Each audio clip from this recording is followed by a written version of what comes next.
Hello, my name is Michael Antron. I'm the founder and CEO of Carrot. I wanted to do a short video on what Carrot is and how does it work. So let's start off with who we are. We're a bunch of gamers that made a personal game out of health and wellness, and we call it Carrot. So Carrot is a mobile app that rewards you financially for walking.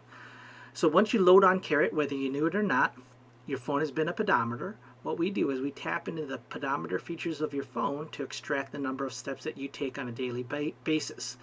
So we define a personal goal based on your walking history. So everybody's goal is going to be different based on their walking history. In my case, my walking history shows that my goal today is 4469.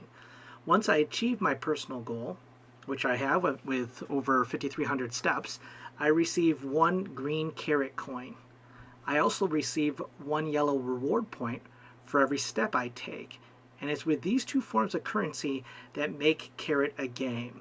So with the currency that you earn for walking, you can play different games on Carrot, such as Carrot Survivor. You can participate in challenges. You can buy a digital gift card. Or even bid on an auction item with all the currency that you've earned from walking. So Carrot is a really simple app that rewards you financially for walking. And in my next video, I wanted to share with you how do you use your currency to bid on auction items and join a Survivor challenge. Thanks for listening, and keep walking.